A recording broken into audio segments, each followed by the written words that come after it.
Colorado's closest race for Congress is the 8th District, suburbs of Adams County up to Weld County, the most diverse district in the state, and it's seeing a first for Colorado. 2 Latinos facing off as the major party candidates. First-term Democratic Congresswoman Yadira Caraveo, the pediatrician turned state legislator, narrowly elected to this newly created seat 2 years ago. She has both endorsed and condemned Kamala Harris.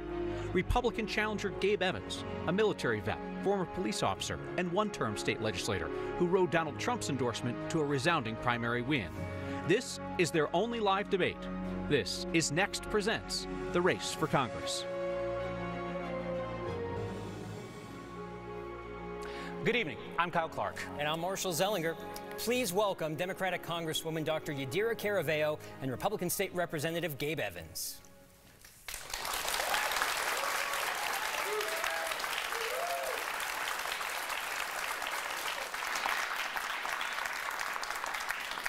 Be the last time you hear applause and any titles, educational or otherwise, used in this debate, as you, the voters, will determine who will hold the title representative. The candidates have agreed to a couple of simple ground rules in advance. We will have 1-minute answers, rebuttals, and continued discussion at our discretion, 1-minute closing statements. We only have 30 minutes, so let's get started on the issue of immigration. Donald Trump will campaign Friday in Aurora, which he has falsely claimed has been taken over by a Venezuelan gang. Trump said that getting the gang out of Aurora will be a bloody story. He calls the city a war zone. Aurora police say that the gang's presence is small and isolated. 10 members identified, 9 arrested. Trump says he will begin the largest deportation in American history in Aurora, Colorado, removing more than what he says is 20 million people from the United States. Mr. Evans, you have said Aurora has fallen. Do you support Trump's mass deportation plan to remove every person here illegally? And given that you have served in local law enforcement, the military, and the National Guard, what do you think about Trump's plan to use all 3 of those forces to do it? Thank you so much for the question, and thank you all for everyone coming here tonight. As you stated, I've served in the military and I've served in law enforcement, and so I know there's a couple of things that we have to do. I've been very clear with my 3-part plan. We must secure the border. Right now, Immigration and Customs says that we have over 13,000 convicted murderers who are free in our communities. We have over 99 individuals on the terrorist watch list who have been released into our communities. We have to secure our border. We have to create a path for folks who legally want to immigrate to the United States that doesn't trap them for decades in bureaucracy. And then we have to aggressively target those individuals who are illegally in our communities committing crimes, and those are the folks that we have to deport. I've never wavered from that, and I know that this is something that we have to do because we're currently the 3rd most dangerous state in the country. That's a direct result of the policies that my opponent has voted for: open border policies, defund the police policies, policies that make it illegal for police in Colorado to even call Immigration and Customs, and I can fix it. I want to make sure that we've got a clear answer to whether or not you support Donald Trump's plan to deport every person in this country illegally. He describes that as 21 million people or more. I heard you say deport people committing crimes. Do you support Trump's plan to deport each person? We need to empower our law enforcement to be able to deport those folks that are committing crimes in our community. Once we start to enforce the laws, then I think what you'll see happen is those folks who have cut in the line will step back into the place in line that they should have been in all along. My grandfather earned his citizenship to this country with 2 Purple Hearts in World War II as an immigrant from Mexico. And so we have to make sure that we are respecting the folks who did it the right way and not allow folks to cut in line. I'm not certain that I heard an answer to the question about whether you support the Trump plan to deport every person here illegally, but you did mention your Mexican-born grandfather, who you often cite in his heroism in World War II fighting the Nazis. Of course, Donald Trump echoes the dehumanizing rhetoric of the fascists that your grandfather fought on behalf of this country. Trump says that immigrants are poisoning the blood of our country. He says that they are animals, not people. He invokes genetics, saying recently that immigrants who kill have bad genes, while telling a largely white crowd in Minnesota that they have good genes because of racehorse theory, which involves selective breeding. When you hear Donald Trump, whose endorsement you accepted and celebrate, say those things, what do you think? So, as a state legislator, I was able to get almost 60% of my bills passed down at the state capitol, and that's with me being in a Republican super minority, 19 Republicans to 46 Democrats. And the reason that I was still able to get almost 60% of my bills passed is because I can work with everyone on these issues, and I do that because I focus on policies, not personalities. With respect, would you please answer the question, when Donald Trump uses dehumanizing rhetoric about minorities and migrants specifically, what do you think of that? So in the endorsement that Donald Trump gave me, he talked about securing the border. He talked about making our communities safe. He talked about lowering the cost of living. Those are the things that I'm focused on. Of course, I condemn any sort of racist sort of speech. And I would, really appreciate if my opponent could join me in condemning some of that racist speech. Yesterday was the anniversary of one of the most egregious attacks on the Jewish community, and I didn't see anything on my opponent's social media talking about that. In fact, both of you actually acknowledged it yesterday on social media, but just to clarify, when you say that you condemn racist statements, are you talking about those statements, those dehumanizing statements by Donald Trump? I've always condemned any sort of racist statements. Are you willing to say that Donald Trump's statements are racist? I've always condemned racist statements. Thank you. Along those lines, Mr. Evans, a yes or no question here. Will you appear alongside Donald Trump at his rally in Aurora if you are invited? I found out about that rally last night via the news media. I have as much information as anyone else in this room. But if you were invited, would you say yes? I have as much information as anybody else in this room. I have not been invited at this point. Let's say you say yes. Would you correct any false statements in front of Donald Trump that he would make about Colorado? I always stand for the truth. Again, this is why I've got 60% of my bills passed, being in a super minority. This is why I've got 2/3 of the mayors in my district that have thrown their support behind me. Thank you, Mr. Evans. Ms. Caraveo. Mr. Evans is running an ad that says the unsecured border is allowing drugs and crime to flow into Colorado, and you're responsible for all of it. What responsibility do you and Democrats have for the damage done by the surge in illegal immigration during the Biden administration, and how should the federal government help Colorado deal with the impacts on everything from health care to education? Well, first of all, thank you, Marshall, to you and to Kyle for having this debate tonight, and thank you for the audience for being here. It has been my honor to serve as the member of Congress for the new 8th Congressional District for the last 2 years, and I do that as the culmination of the American dream that I have been able to live here, with 2 parents who are immigrants, a dad who worked in construction for 51 years to put 4 kids through college. I was able to go through medical school and then see the issues that my community was really struggling with. Immigration is one of the issues that more needs to be done on by both parties. It's been 40 years since there has been any comprehensive immigration reform, and both Democrats and Republicans have been in charge since then. I've spoken truth to Kamala Harris on that in a resolution. I have introduced a package of bills that is bipartisan to look at the issue, and I'm not standing with a racist like Donald Trump and touting their endorsement and the really damaging language that they use against immigrants. I mean, I just want to give you the opportunity. He says you're responsible for all of it. What responsibility do you have? My responsibility was introducing legislation, which I did, that looks at securing the border, making sure that we're stopping the flow of fentanyl, that we are funding interior cities like Denver, and that we are treating people humanely when they do come to this country. That package has not been moved by the Speaker of the House, who has endorsed my opponent. There was a bill from the Senate that was supposed to be coming over to the House. Donald Trump decided that he would rather run on the issue of immigration than give me the opportunity to vote on it. I would have voted for that package, but he decided, and Mr. Evans probably agrees with, that immigration is best left to be a campaign issue and not something to be solved. Thank you, Ms. Caraveo. Ms. Caraveo, it would appear that your views on immigration and border security have changed significantly in the last couple of years. 3 years ago, you called for the defunding of Border Patrol and ICE, and then this summer, you joined Republicans in strongly condemning Kamala Harris specifically and the Biden administration more generally for failing to secure the border. What caused you to so drastically change your views on immigration in just a few years? I think the country has changed, and we've seen a crisis that both parties have set up and not offered solutions for. And so, as a member of Congress from a district that is very evenly divided, it is my responsibility to portray the opinions of my constituents. And I've done that by being the 8th most bipartisan freshman member of Congress. I've done that by passing the first law that a freshman member of this Congress passed last year, and I've done done that by introducing a bipartisan package around immigration reform and many other issues. And so really that is the way that I am approaching this issue and many other issues, making sure that I am truly representing the people of the 8th District. So it sounds like you're drawing a distinction between what you believe about immigration and border security and what you believe your constituents want on the issue. Because of the changes in your position, I'm going to ask you about a number of things that you've supported in the past, and if you would please just tell me briefly whether you still hold those positions. If you want to differentiate and say, I still hold the position, but I'm going to vote against it anyway because I think that's what my constituents want, feel free to say that. But let's try to get folks some clarity because of the changes that have happened. In 2021, you called on the Biden administration to divest from immigration enforcement agencies like ICE and CBP. Is that still your position? My constituents do not believe that, and so I would vote against that. Is it still your position? Do you still believe that that's the right thing to do? My job is to represent the 8th Congressional District, and that is what I'm doing every time that I vote.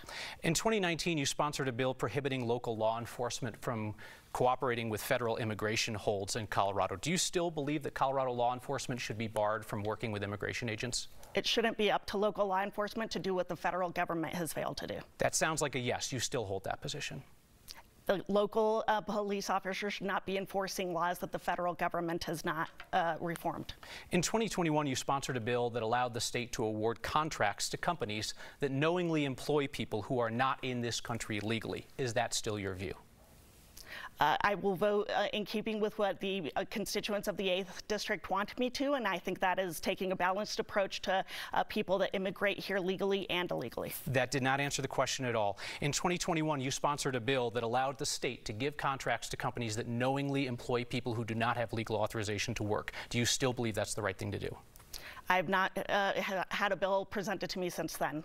In 2021, you sponsored a bill that opened up taxpayer-paid public housing to people here illegally. Is that still your position? I have, around the issue of housing, made sure that I'm introducing a bill to have the federal government pay for migrant housing so that local taxpayers do not. Well, local taxpayers pay federal taxes, so it's still their money. Yeah, but a disproportionate amount should not come onto the taxpayers only of Denver. Okay, thank you. A yes or no here before we move on to other topics. Republicans and Democrats put together a bipartisan border security bill in Congress. And some key points to that bill included emergency closures to the border if there are too many crossings and speeding up asylum approvals and denials. That bill failed after Donald Trump told Republicans to oppose it. I believe, Ms. Caraveo, I already heard you say you would vote for that same bill if it came up again. I would. Okay. Mr. Evans, would you vote for that same bill if it was presented if you were a member of Congress? So what that bill did was require or allowed up to 5,000. Let's start with yes or no. Would you vote for that same bill? No, that bill had bipartisan opposition. Okay, what is it about that bill that had support from many Republicans that you oppose? That bill had bipartisan opposition as well because what it required was up to 5,000 folks per day to be allowed into the United States under an asylum claim. What that does is that allows 1.8 million newcomers into our country every year through the asylum program. It does not actually work to solve the issues, and what it does is it takes the Border Patrol off of the border and moves them into an administrative role where they're not actually securing the border. They're filling out paperwork instead of protecting our country. We need more Border Patrol agents, but we need more Border Patrol agents actually on the border securing the physical boundaries of the United States. There was math that would have allowed the border to be closed for emergency reasons that wouldn't have gotten anywhere near 1.8 million, but thank you for your point there. Let's move to the economy and housing affordability. Both Donald Trump and Kamala Harris have proposed tax cuts, but have different approaches on affordable housing. Neither has fully explained how to pay for their proposals, so let's go with what we do know. The centerpiece of Trump's economic plan is across-the-board tariffs, 60% on goods from China, 20% on other imports. Last month, Trump threatened to impose 200% tariffs on John Deere should that company move production from the U.S. to Mexico. Mr. Evans, tariffs are passed on to consumers through higher costs for those products. Farmers and ranchers in Congressional District 8 could face significantly higher costs for the same product if Trump followed through on the John Deere threat. Is that, and Trump's broader tariff plan, smart policy? So when it comes to protecting the American economy, what we have to do is we have to cut red tape. We have to reward folks who are taking the risk and doing the work here in the United States. When we're talking about China, China's in a class all of its own because China uses slave labor and they have their communist government that's actually supporting their industries. And so we need to make sure that we are holding China accountable for their dealings in the international community, and we're not allowing them to take over certain sectors of our economy because they're not on on the same playing field. They're literally getting support from their government. So when it comes to China, I strongly I want to make sure that we are holding China accountable for how they do their dealings. That protects the American workers. For protecting American workers, we need to cut the red tape. We need to ensure that they are able to do their job here without the punitive regulations, many of which my opponent has sponsored. She brought the most damaging bill in a decade for farmers and ranchers in the 8th Congressional District. That addressed the broader plan, and just a very quick answer about the John Deere threat. Is that fair to the people of Congressional District 8 if they had to pay more for the same product under that threat? So we need to make sure that we're creating a positive environment here in the United States so that we don't have to have threats like that, so that we can have American industry and American economy empowered here in the United States. When we actually cut that red tape, you don't have to have that threat to But in the meantime, that threat is there. Thank you for the answer there. Ms. Caraveo, Kamala Harris is calling for increased taxes on large corporations and on Americans making more than $400,000 per year. Is that also where you would draw the line? And please be specific. Who should pay more in taxes and who should pay less? You know, I think for a very long time, especially under the Trump tax credits and Trump tax law, we have been giving breaks to people who make over $400,000 a year and to corporations. It's more than high time for them to pay their share. And so I would approve of a plan that increases taxes on those individuals.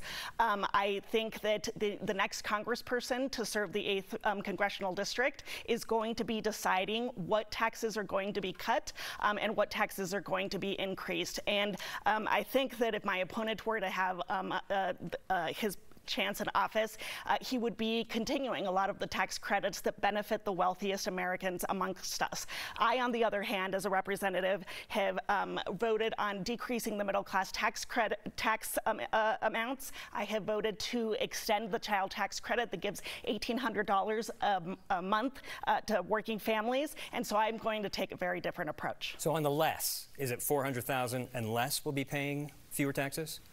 Correct. Okay, thank you. To housing affordability now. Both of you have served in the state legislature where a lot can be done to impact housing affordability.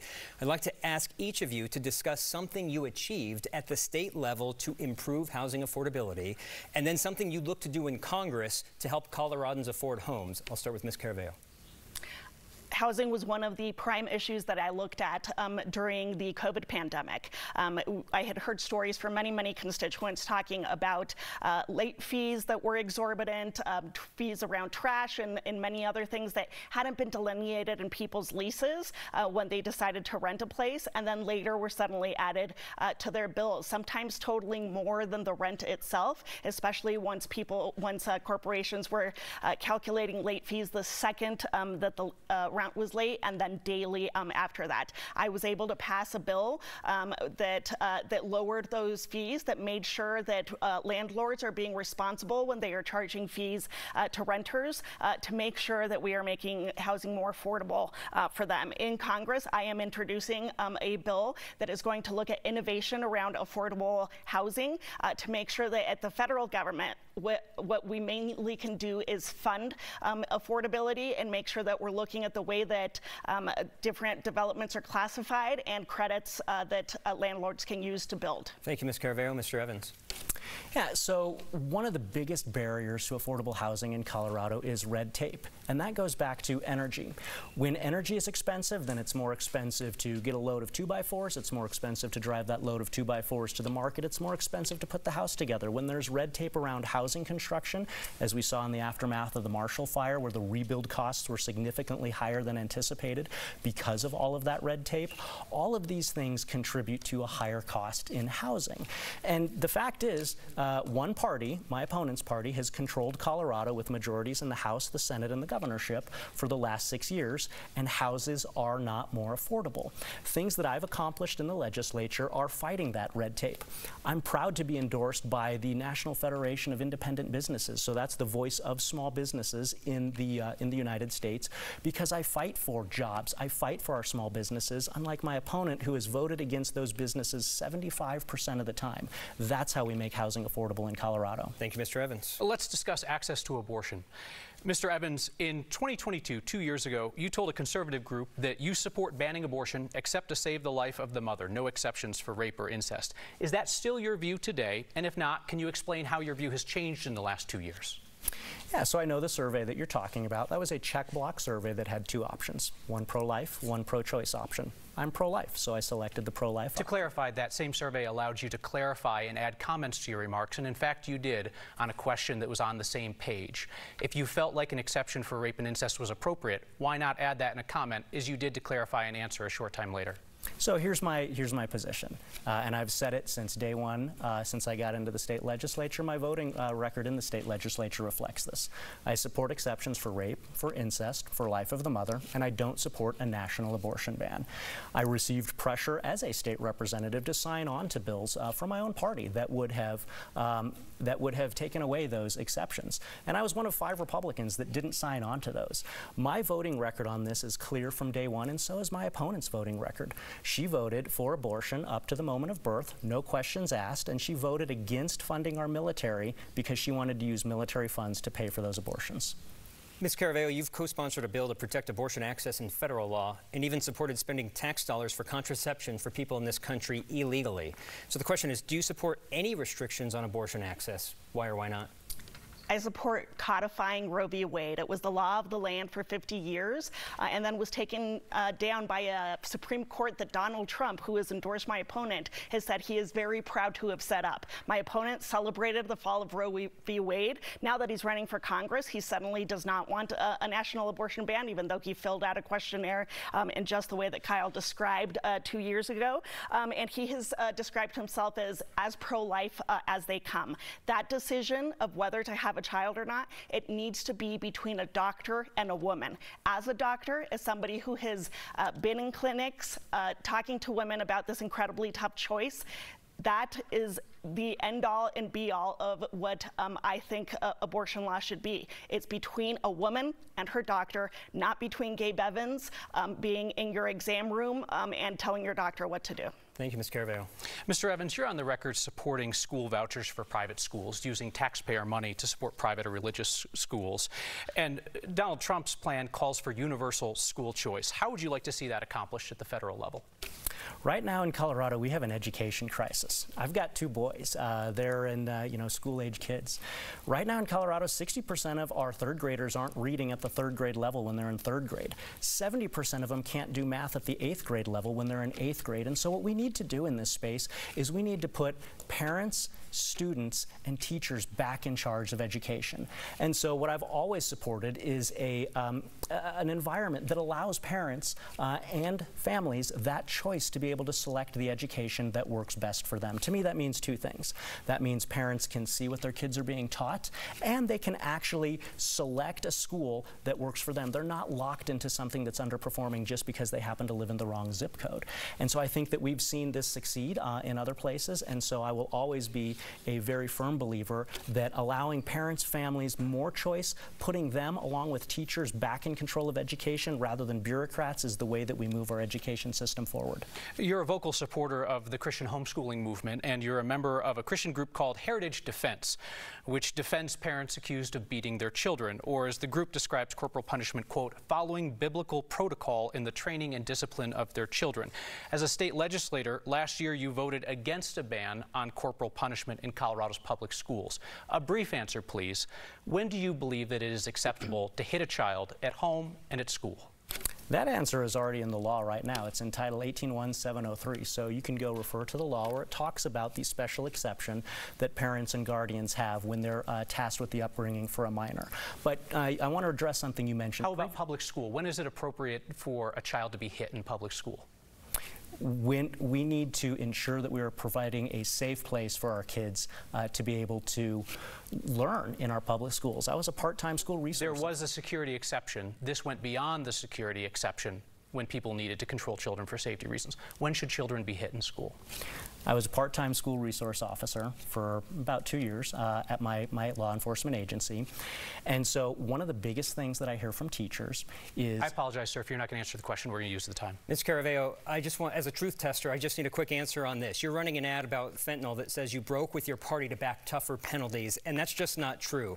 In 2019, you voted with the majority of Colorado House Democrats to defelonize small amounts of possession of fentanyl. And then you joined the majority of House Democrats to reverse that in 2022. Why deceive voters on such an obviously false claim, saying that you broke with your party on that?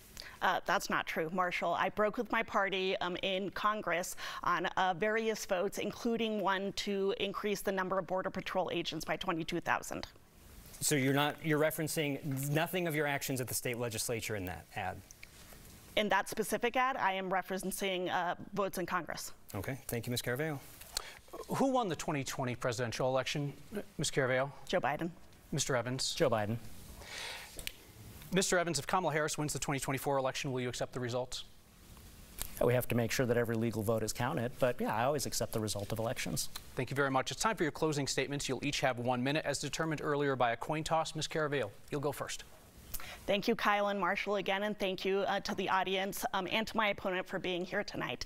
Listen, the choice in November in 4 weeks is stark. I have made sure that I am representing the 8th Congressional District in a way that my constituents would be proud of, and in a way that is in keeping with having been raised as the child of a construction worker, a child of immigrants, and somebody who's been able to live out my dream, my American dream.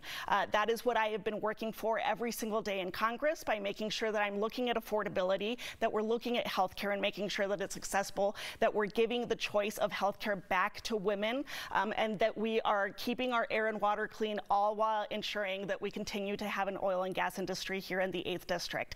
It has been the honor of my life to serve as the representative for the 8th Congressional District, and I hope to earn your trust for 2 more years. Thank you very much. Mr. Evans. Thank you so much for hosting the debate tonight, for my opponent, for having this conversation with me, and to our studio audience. And Colorado, the choice couldn't be more clear. We have a choice between policies that allow fentanyl to flow into our communities or that hold drug dealers accountable. We have a choice between leaving the border open or securing the border. We have a choice between policies that defund law enforcement or that actually support our police officers to keep our communities safe. We can reward work or we can punish work. My opponent's voting record is clear. She's voted for defunding the police. She's voted to lower the penalties for violent criminals who commit crimes with firearms. She's voted for open border policies. She's voted for policies that make it illegal for local and state law enforcement to even pick up the phone and call Immigration and Customs when folks are committing crimes in our community. I'm a cop, I'm a soldier, a husband, a father, a grandson of immigrants. I served overseas in a combat zone. I know how to fix these things. I've done it down at the state legislature, and I look forward to doing it in Congress. I would love to earn your vote. Mr. Evans, thank you very much. 30 minutes flies by, and thus concludes the only live debate in Colorado's 8th Congressional District this year. Thank you to both the candidates for continuing the Colorado tradition, where candidates show up, do not duck debates, take on challenging issues and questions, and engage respectfully about your differences, as you did here tonight. Thank you as well to our studio audience. You have been respectful. I encourage you to now join us in showing appreciation for the candidates for coming to debate here tonight. A reminder to voters, mail ballots go out in 3 days. You can register to vote and vote in person all the way through Election Day in Colorado. If you missed any of this debate, you can see it in its entirety on 9news.com, streaming on 9 News Plus, and on the 9 News YouTube channel. 9news.com is also where you will find our continuing series, Decision 2024, The Stakes for Colorado. Information to allow you to make better informed choices. For Marshall Zelinger, and for all of us at 9 News, I'm Kyle Clark. This has been Next Presents The Race for Congress.